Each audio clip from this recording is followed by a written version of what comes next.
Hey everyone, Sean here with Supremacy SEO, and I'm back with another quick SEO tip.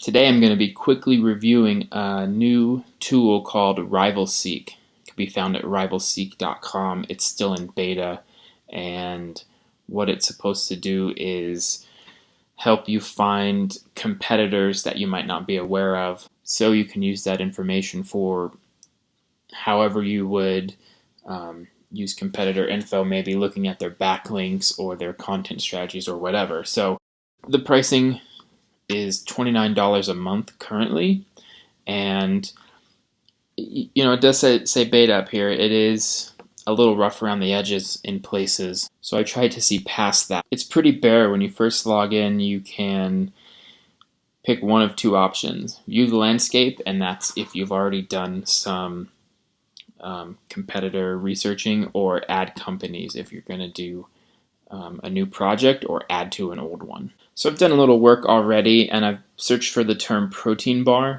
Just picked something randomly. So what you do is it gives you a bunch of different results here, and you're supposed to go through and mark each one either not relevant, unsure, or relevant. And then when you do, it adds them to the landscape over here.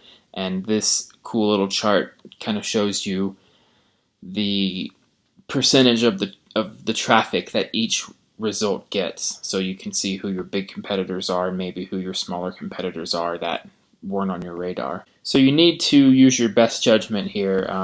Obviously, if I'm looking for an English language results, this would be an easy discard.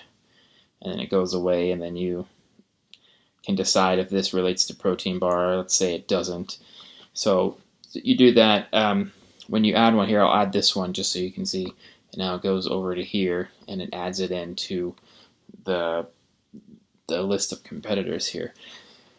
It does a pretty good job of that. My main problem with this is a result like Gatorade. So at first glance, this is not relevant. So I would click this. However, I've done some Googling of my own, and I see that this is actually the page they're referring to, and it is relevant.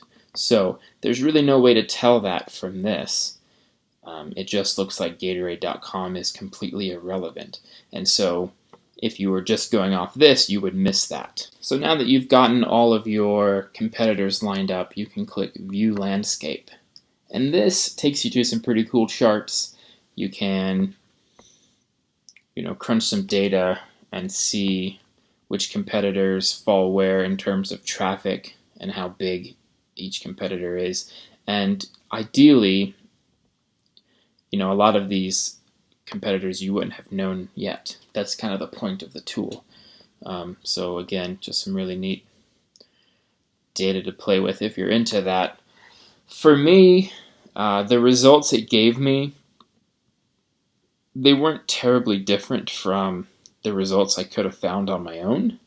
So I'm not sure that this saved me a ton of time or helped me catch a lot of competitors that I wouldn't have otherwise. The traffic share is pretty cool. If this is relevant to what you do for clients or for your business, I'd say definitely give the tool a try just to get that data. But as far as catching competitors I didn't know about, I don't think it's worth it to use this tool. And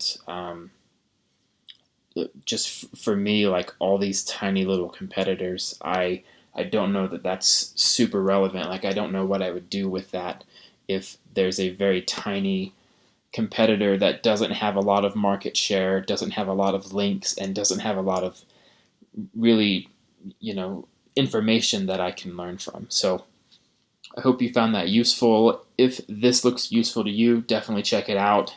It's pretty cheap at $29. And let me know what you think. Like if you found a really cool use for this that I didn't think of yet, or you found it to be helpful, let me know in the comments. As always, thanks for tuning in. Be sure to subscribe so you never miss a video. And I will be back next week with another quick SEO tip.